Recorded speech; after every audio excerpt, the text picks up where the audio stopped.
Thrifting has become an incredibly popular thing, especially over the last decade or so. It has grown into an entire community and culture of reusing, altering, digging for treasures, and it is seen as a great way to do everything from helping the environment to helping your budget, as well as just being creative. But it hasn't always been viewed like that. In fact, just a century or two ago, it was something that was considered only by the most desperate. So what happened in such a very short period of time to take used clothing from taboo to trend? Well, first up, we need to understand that the secondhand market has always been around. It was really formalized between the 14th and 15th centuries in most of Europe, but it has always been with us in some format or another, just because up until the 19th century, it was fabric that was incredibly expensive, not the clothing being made up.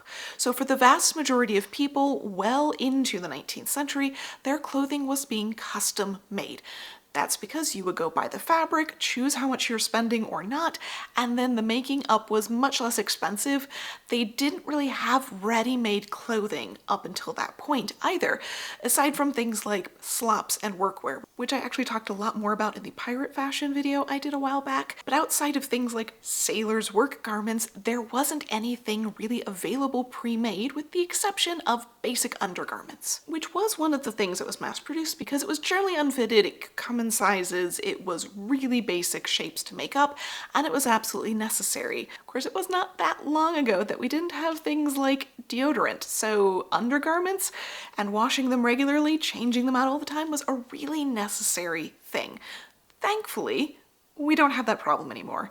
And that's one of the reasons why I'm so thankful that the sponsor for today's video is Lumi. Lumi is a whole body deodorant for wherever you need it. And I really do mean wherever. Lumi was actually invented by OBGYN Shannon Klingman. As someone who loves to wear silk and also sweats, shocking, I know, making sure that I'm taking care of both my clothing and my body is really important to me. And Lumi is clinically proven to block body odor all day and continues controlling BO for 72 hours. It also doesn't stain my clothing and leave all that awful buildup behind. It's skin safe, baking soda free, cruelty free, vegan, pH optimized to use anywhere on your body. And they have everything from regular stick deodorant to cream, spray, wipes, even body wash. So whether in the shower, getting dressed, or already out and about for the day and needing a quick touch-up, there's the perfect option. If you do one of their starter packs, you get to try out a range of different types. They have 8 different scents, including unscented. I ended up with cucumber mint and clean tangerine, which smell so fresh, lavender sage, which smells just like my garden, and toasted coconut, which really smells like a cookie. Lumi's starter pack is the perfect place to start for new customers. You get a full-size stick deodorant, a cream deodorant tube, and 2 free products like the wipes or mini body wash. It ends up being 30% off and you get free shipping. On top of that, if you follow the link and use my code, you'll get an extra $5 off, which ends up being like 40% off of regular price. So go check out Lumi today and smell better everywhere. Thanks again to Lumi for sponsoring today's video and keeping our outerwear clean enough. And that was actually a really big issue for them in the 19th century when it came to used clothing. The secondhand clothing options that were out there were very often demeaned for the fact that they were seen as unclean and dangerous options. They had a pretty terrible reputation, but they were necessary. So they existed in large numbers, especially in bigger cities. London had multiple neighborhoods over the years that contained entire sections of secondhand clothing markets. Places like Bridgegate, Houndsditch, or eventually the East London Old Clothes Exchange. New York too developed quite a market of its own. Chatham Street in particular became well known for it. So these shops were incredibly prevalent because they needed to be. Not everyone could afford brand new fabric, nor did they necessarily have garments that had been passed down through generations of use, with remaking things pulled out of the attic from 50 years earlier, and especially with 19th century industrial growth, where these cities brought in so many new people, and there was a lot of immigration and a lot of industrial centers where so many people could barely afford what they needed. they became an absolute necessity. And this really wouldn't start to shift until the mid-19th century, where we start seeing a lot more ready-made clothing. And price-wise, that will eventually create an entire market of much less expensive clothing that a lot more of the population can afford, so fewer and fewer people will end up needing the secondhand markets in the same way. But before that becomes a really normal part of our 20th century experience, the 19th century was still dealing with the fact that there just wasn't affordable clothing. And in fact, there was such a large quantity of secondhand clothing being created in these large cities that they started shipping things internationally. London was shipping clothing to America, to the rest of Europe, and to Ireland. In Ireland, this is actually where the term hand-me-down or reach-me-down comes from, because it's referring to clothing that is pre-made and can be handed down from a shelf or from the peg. Eventually, it comes to mean secondhand clothing in the direct sense of handing something down through the generations, but that's where the term initially comes from, because that sort of trade was such an integral part of Ireland's experience of the 19th century. Same goes for westward America. That term made its way over here as well. And as people moved further and further west, they needed clothing to keep up with them, but there just wasn't the same supply that there was on the East Coast with the major cities. So it became absolutely necessary for them to have secondhand clothing being shipped out there in large quantities. Most of the old clothing gets sourced in and sold by three different types of people. You have first and foremost the pawnbrokers, who will temporarily take in clothing, charge interest, and ideally return it to the person who dropped it off first, but in a lot of cases, they never come back and they end up selling that clothing.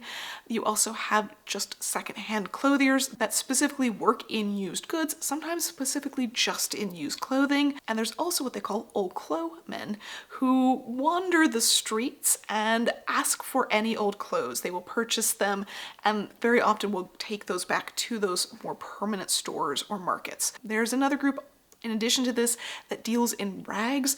Very often though, that is a donated situation or very little money that is actually being made off of these clothing items that are well past the point of actually being of good use. So they are sort of separated out because they're not in the end selling clothing back to people. These stores had a less than ideal reputation in the 19th century, and in large part that is because of who owned them. So in much of Europe and in America, most of these shops by the mid-19th century were owned by Jewish people. And there was a great deal of anti-Semitism that went along with that. Part of the reason why that was such a common thing is because there were a lot of restrictions in different countries about what jobs and trades Jewish people could go into. So this was one of the trades that was allowed.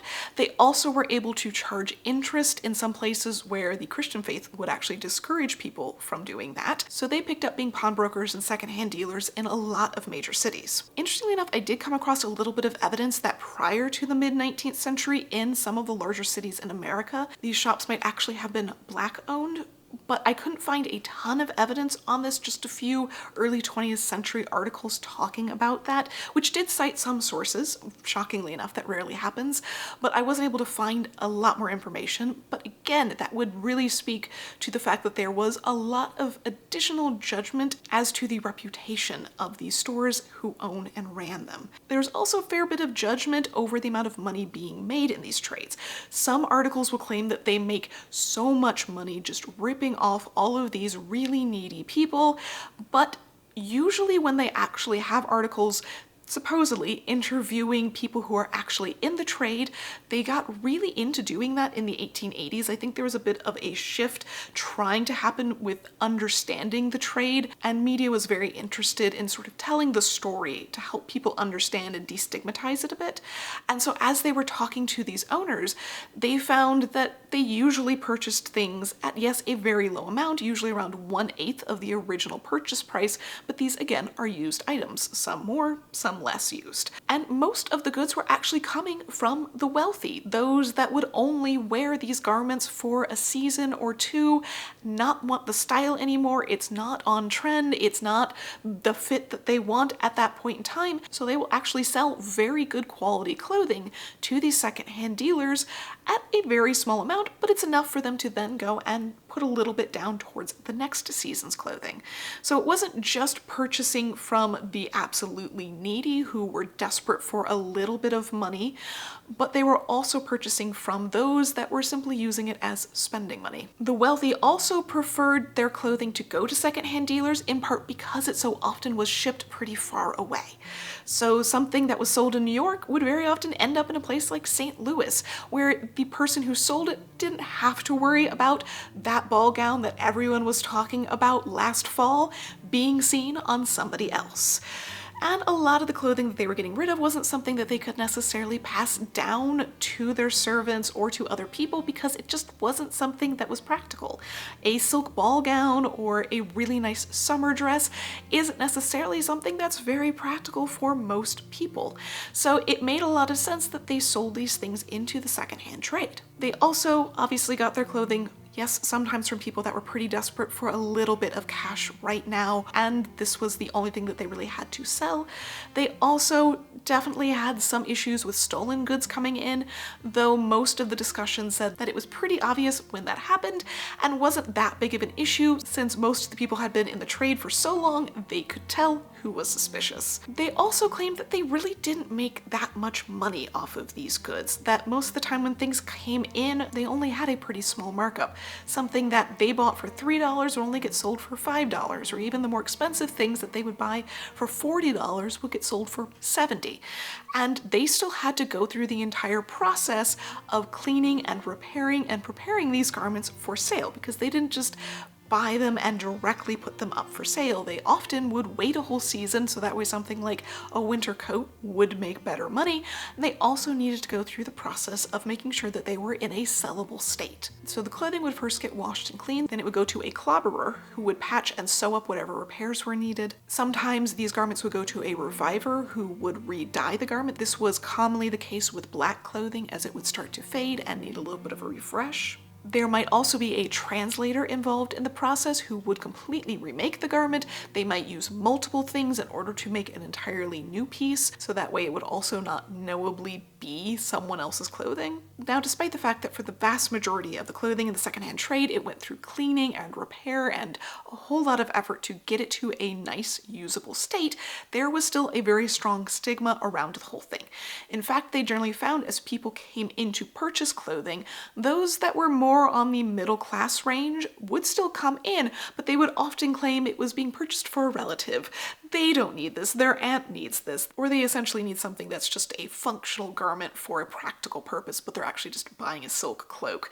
So they would make excuses so that way they felt less embarrassed about it, and for that reason a lot of buying and selling was actually done pretty quietly, so that way it was not obvious that someone was selling a large quantity of their clothing, in which case people would become suspicious that they needed money, nor having the reputation of buying their clothing secondhand and being desperate enough for that situation. But of course, a large part of their customer base were the people that were in the working class that needed just functional clothing, maybe for nicer events. They also had a really big business with the immigrant population who would sometimes come over wearing clothing that was distinct to wherever they came from, and they wanted to fit in very quickly, so that made it feasible for them to buy an entire suit of clothing right off the boat. There's also an entire customer section of theatrical use. So theaters would regularly go and buy secondhand clothing, and this is actually fascinating. If you've ever looked at those images of dance hall girls from around the turn of the century and you see these exquisite, expensive costumes covered in embroidery and sequins, they look like they would just cost a fortune to make. How could they possibly have managed that on a theatrical budget? Well, the answer is they would take these old fancy ball gowns from very wealthy ladies and adjust them. So it's just shortening the skirt and changing out some of the trimming so it's a little bit more readable on the stage. So that is actually where a lot of those fancy gowns likely went. Despite the fact that all of this stuff is managed and sorted and cleaned and repaired, it still had a very strong reputation of bad hygiene. In large part because there were some people who were in the trade that were doing some more than sketchy things. Sometimes the clothing wasn't stored correctly, sometimes it wasn't washed correctly, and bugs and other illnesses were definitely a big concern. Even dry cleaning today struggles to clean things like the inside of pockets. So there was a major concern that things like tuberculosis could manage to make their way into those more hidden areas of the garment, wouldn't get washed out properly, and things like that could be transferred from person to person. Pests were also obviously a constant issue, fleas and things like that. Despite the fact that they tried to shut down the less than savory shops, there wasn't a strong regulation of everything. But there was another movement that was starting to take place throughout the 19th century that would take the idea of secondhand clothing from judgment to charity. Starting early in the 19th century, a lot of charitable organizations, whether organized through things like a church or a sewing group or other sorts of little societies, were looking for ways that they could help those that were in need. And if it wasn't setting up entire things like the Ragged Schools in London that started up in 1844, where they would put out direct requests for used clothing that could be given to the students of their school, the alternative was to do things like rummage sales. They started off by asking for homemade goods, but they eventually grew into asking for secondhand goods. And that became a much more popular thing as the 19th century went on, as clothing became a little bit less expensive, a little bit more readily available. Same thing with other goods, and things went in and out of style very quickly, so there were a lot more things for people to willingly throw away that were still in decent condition, and they liked the idea of being able to feel good about doing it. So these groups started to take in a lot of secondhand clothing to give away for free to those in need. One of the major shifts in this takes place with Goodwill, and Goodwill Industries was formally created in 1902 in Boston. And they would specifically go to the wealthy to get donations and hand those out for free. And eventually they started to charge a small amount for what they had rather than giving it away for free, and they used that money in order to help with operations fees. So that way they could hire in people to do the cleaning and the repair and the remaking. It also allowed them to open up separate shops, so they actually ended up creating a more department store-like situation, much cleaner and more modern, so people felt a lot more comfortable about going in and shopping. Now, this did come with a lot of people grumbling about the fact that they were essentially making money off of these goods, and it kind of stepped into an uncomfortable territory with this still being a church charity situation, but charging money. But it worked very well, and a number of other groups started doing much the same thing. The Salvation Army in the UK is one that's very well known as well, and both Goodwill and Salvation Army have spread around the world, have hundreds of different stores, and are still staples of the secondhand market today. So the system that they came up with of modernizing how they were doing this and sort of legitimizing it in a different way really helped change a lot of the stigma around secondhand clothing. And this was very useful because of that growth of the wardrobe that was occurring, especially once we reach the 20th century. We start getting into synthetics, everything being ready-made and mass-produced, and fast fashion, and so many really dramatic fashion changes from year to year, more and more technology. People are willingly giving away things that they don't want anymore just to make room in their house. So there's a really huge intake of goods that do well in the secondhand market, and then the people who are giving them away, of course, feel a little morally better about the amount of stuff that they are consuming. During World War I, this was an absolutely necessary thing, not just for supplying the soldiers with the things that they would need overseas, but also in making sure that the war-torn areas could get what they needed in terms of basic clothing and other goods. And of course, there was massive inflation post-war.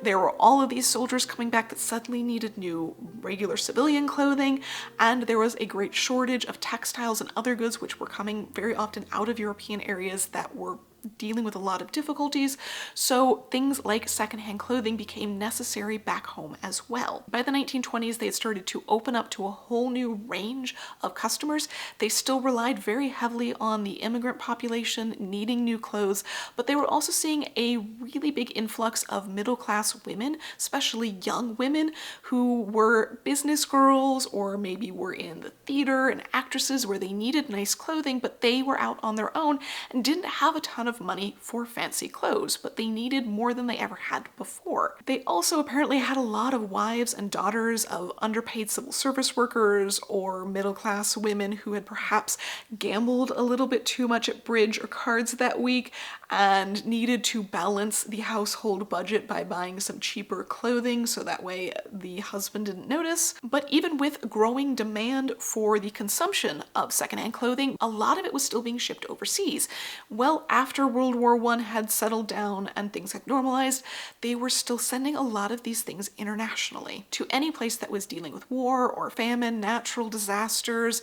They were also starting to send out a lot more clothing and the mindset of westernizing. So to places that they felt were behind the times and needed to come into the modern world and westernize, they would send a lot of the secondhand clothing, very often as part of missions. Now, what really took the last little bit of stigma away from secondhand clothing started up in the 1970s. There was this massive boom of what they by then started calling thrift shops. And they had a young audience that was looking for alternatives to regular fashion. They wanted to be more creative, but they also really didn't have a budget for new clothing. There was a lot of inflation during that time period as well, and the quality of clothing was going downhill very fast.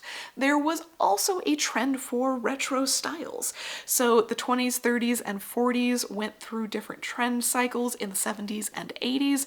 So a lot of people went to secondhand stores to find some older clothing items that resembled that style. So it was also that vintage trend that helped normalize the purchasing of secondhand clothing. By today, it is, as I said, its own entire community and culture in terms of purchasing. Giving away of clothing to secondhand stores is also a really big business. We're dealing with modern excess and poor quality even more than we ever had before.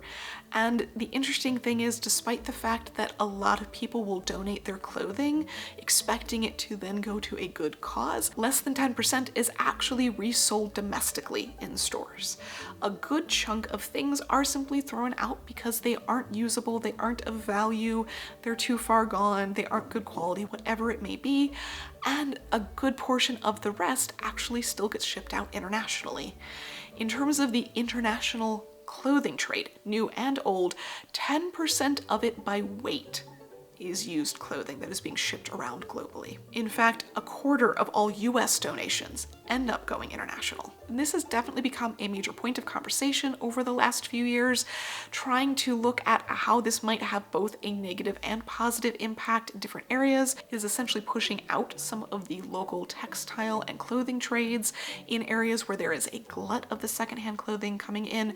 There's also, of course, the fact that so much of this comes with that really uncomfortable idea of colonization, westernization, emissions.